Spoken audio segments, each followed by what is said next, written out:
The first time I followed my husband's secret GPS location, I expected to find another woman. Instead, I found my childhood home. And standing in the front yard was a man who looked so much like my late father that my knees nearly gave out. I slammed on the brakes. My heart pounded so hard it hurt. The old white farmhouse stood exactly where it had 26 years ago, tucked behind a row of maple trees on the edge of Cedar Creek. The porch swing was gone. The shutters had been painted blue.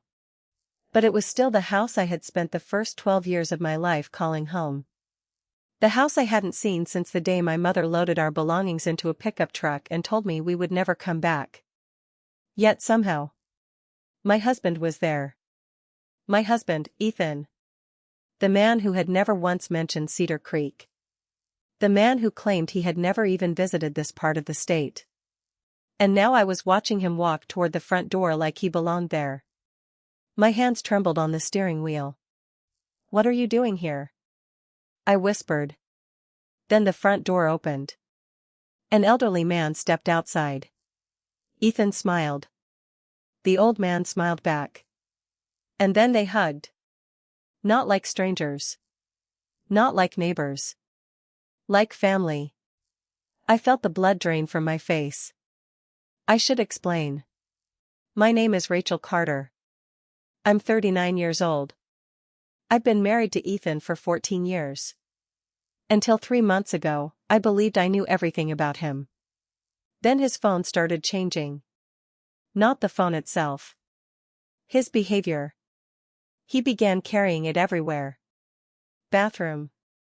Garage. Even to take out the trash. Every time it buzzed, he'd glance at the screen and quickly lock it.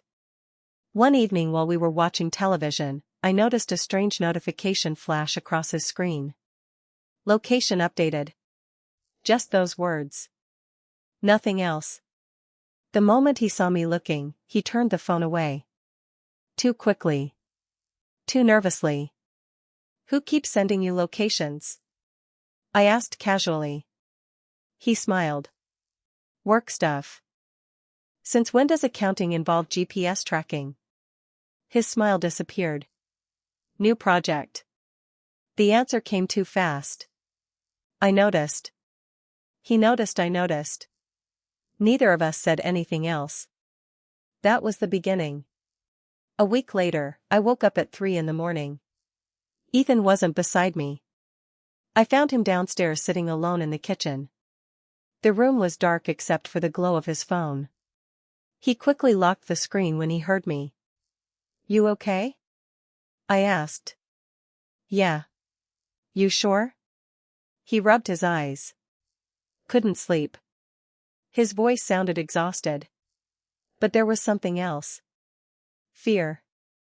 As if he was carrying a burden too heavy to share. For a moment I almost sat beside him. Almost asked what was wrong. But then his phone buzzed. He looked at the screen. And smiled. That tiny smile broke something inside me. Because people don't smile like that at work messages. Not at 3 in the morning. The following month things got worse. He started disappearing. Not for entire days. Just strange chunks of time. 2 hours here. 3 hours there. Always with a reasonable explanation. Helping a coworker move. Meeting a client. Running errands. Yet none of it felt right. Then came the receipt. I found it in his jacket pocket while doing laundry. A hardware store receipt. $342. Paint. Lumber. Drywall. Electrical supplies. I stared at it. We weren't renovating anything. When Ethan got home, I held it up. "What's this?" His expression froze. Only for a second. But I saw it. "Oh. Oh?" He took the receipt from my hand. "I forgot about that." "You forgot spending $300? It wasn't for us." My stomach tightened. "Then who was it for?" He looked away. "I can't tell you." I laughed. Not because it was funny. Because it hurt. You can't tell me? I promised someone. Someone. Not something. Someone. That single word echoed through my head all night. Someone. A woman. It had to be. Who else would make my husband keep secrets? By the following week, I was convinced. My best friend Lisa noticed immediately. We met for coffee Saturday morning. You look awful, she said. Thanks. You know what I mean. I stared into my coffee. I think Ethan is hiding something. Lisa leaned forward. What kind of something? I hesitated. Then I told her everything. The phone. The disappearances. The receipt.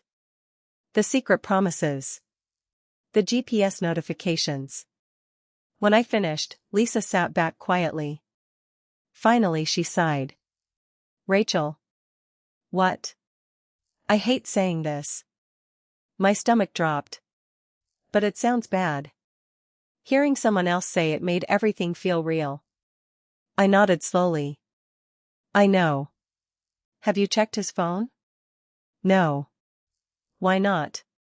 Because part of me was terrified of what I'd find.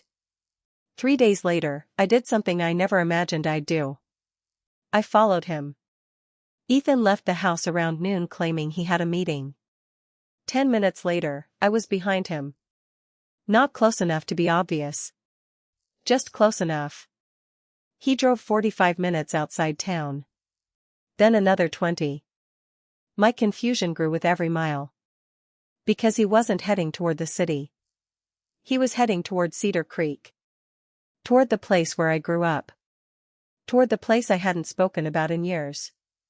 Finally his truck turned down a gravel road. A road I knew by heart.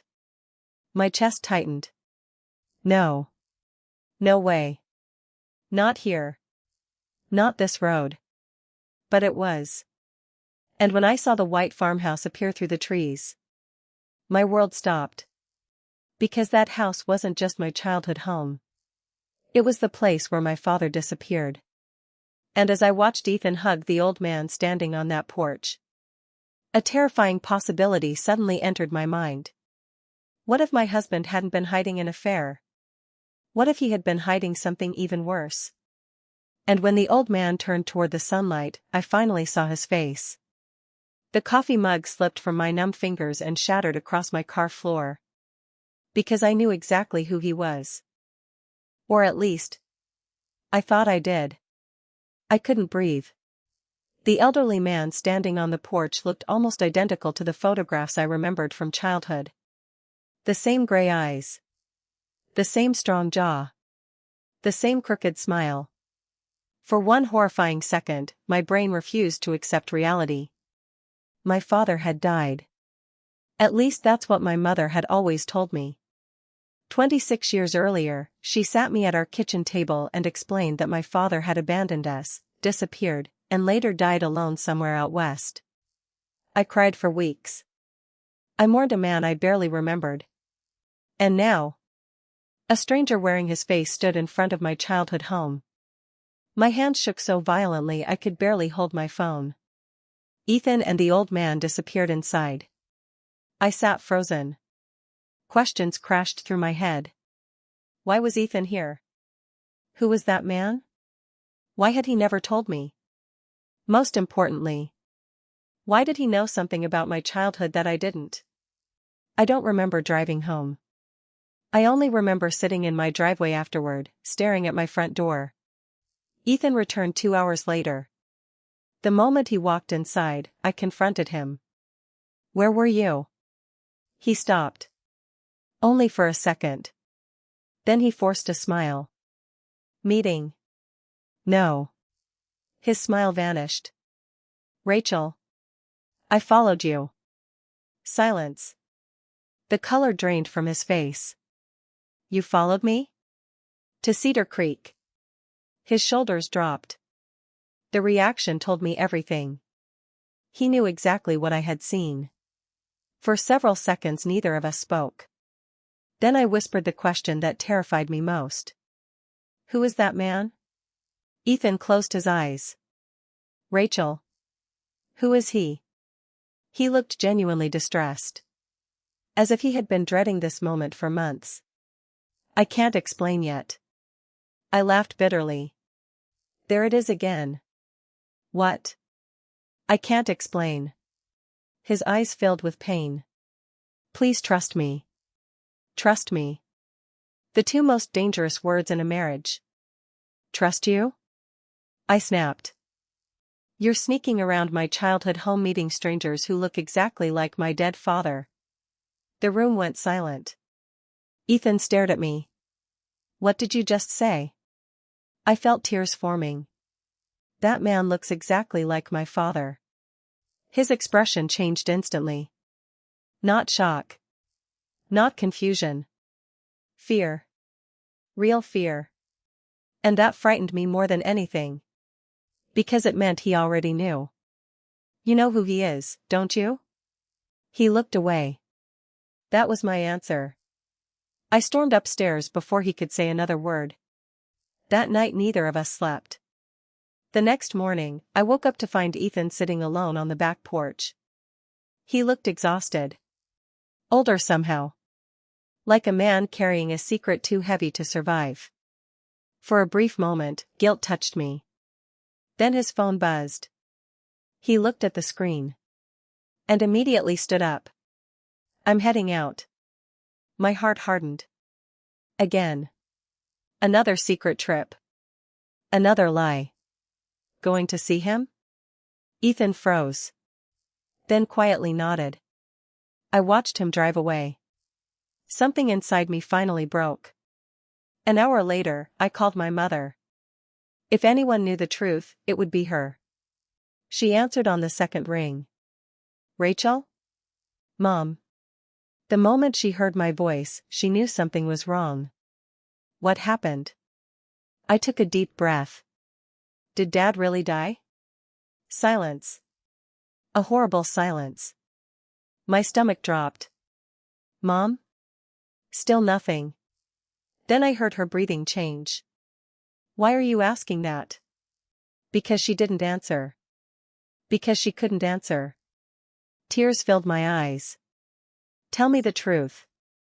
Another long pause. Then she whispered something that shattered my world.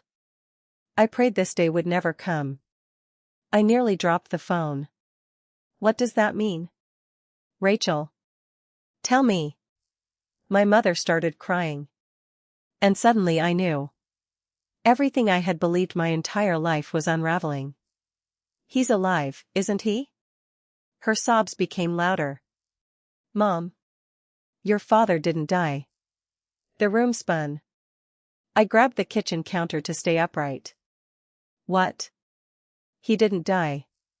Every memory of my childhood crashed through my head. Us. There were more people involved. More lies. More secrets. I stepped closer. A floorboard creaked beneath my foot. The conversation stopped instantly. Silence. Then the front door slowly opened. The old man stepped outside. For the first time, our eyes met directly. And the tears that filled his eyes told me something before he even spoke. He already knew exactly who I was. And when he finally opened his mouth, the words he said changed everything. Rachel, he whispered. I've waited 26 years to see my daughter again. My legs nearly gave out. Daughter. The word echoed inside my head. The elderly man stood only a few feet away, tears running freely down his face. For a moment, nobody moved. Nobody spoke. The world seemed frozen. Then Ethan appeared behind him. The expression on my husband's face told me everything. He wasn't surprised. He wasn't confused. He already knew. I looked from Ethan to the man. Back to Ethan. Then back again. You're my father? The words barely left my mouth. The old man's shoulders trembled. Yes. A lifetime of emotions exploded inside me. Anger. shock, confusion, grief, hope. All at once. No. My voice cracked. No, you're not. He nodded sadly. I understand. You don't understand anything. The words burst out before I could stop them. Do you know how many nights I cried for you? His eyes closed. Rachel. No. I pointed at him. My whole life I thought you abandoned me. Tears streamed down my face. I thought you didn't want me. The pain in his expression looked unbearable. I wanted you every single day. Then where were you? He lowered his head. And for a moment, he looked less like a stranger and more like a broken man carrying decades of regret. I was trying to survive. I laughed bitterly. That's not an answer. No. His voice shook. It isn't. For several seconds, nobody spoke. Then Ethan quietly stepped forward. Rachel, please listen. I turned toward him. You knew. His eyes filled with guilt. Yes. How long? He swallowed hard. 4 months. 4 months. 4 months of lies. 4 months of secrets. 4 months of watching me suffer. The betrayal hit me almost as hard as everything else. How? My father looked toward Ethan. The answer came from him. Because I hired a private investigator. I stared at him. What? Ethan looked exhausted. After your mother got sick last year. I blinked. What does that have to do with anything? His voice softened. She started talking about Cedar Creek. I remembered. The confusion. The strange comments Mom occasionally made during her treatments. The things I never paid attention to. One day she said she wished she'd told you the truth. My heart pounded. Ethan continued. I couldn't stop thinking about it. So you investigated my family? I was trying to understand. The old man wiped tears from his face. And he found me. I slowly turned toward my father. The words still felt strange. Foreign. Impossible. You've been here all these years? He nodded. Not always. What does that mean? A sad smile crossed his face. After your grandfather forced me out, I left town. His voice sounded distant. Like he was reliving the worst years of his life. I fought him. I threatened lawyers. I begged your mother to let me see you. The pain in his eyes made it difficult to look away. But your grandfather had money. I remembered my grandfather. A powerful man. A controlling man. The kind of man nobody challenged. Eventually I lost everything. My father's voice cracked. My job. My house. My marriage. Even now, decades later, the wounds were clearly open. I spent years trying to find a way back to you. I felt tears forming again. Because he wasn't speaking like a liar. He wasn't speaking like a man making excuses. He sounded like someone who had been grieving for 26 years. Then he walked toward the house. A moment later he returned carrying a large cardboard box. He carefully placed it on the porch. What is that? His hands trembled. Everything. I frowned. He opened the box. Inside were hundreds of envelopes. Photographs. Birthday cards. Christmas cards. Letters. Dozens. Hundreds. Maybe more. My heart stopped. Every envelope had my name on it. Rachel. Age 7. Rachel. Age 8. Rachel. Age 9. Year after year. 4 decades. I dropped to my knees. The tears came instantly. One trembling hand reached for a card. The date read. My 10th birthday. 29 years ago. I opened it. Inside was a handwritten message. Happy birthday, Pumpkin. I hope one day I can tell you how much I love you. Love always. Dad. The world blurred. I opened another. And another. And another. Every birthday. Every Christmas. Every graduation. Even my college graduation. Even my wedding day. Letters I never received. Words I never read. Love I never knew existed. My chest hurt. Not because of what was there. Because of what had been stolen. 26 years. Gone. Lost forever. I buried my face in my hands. And cried harder than I ever had in my life.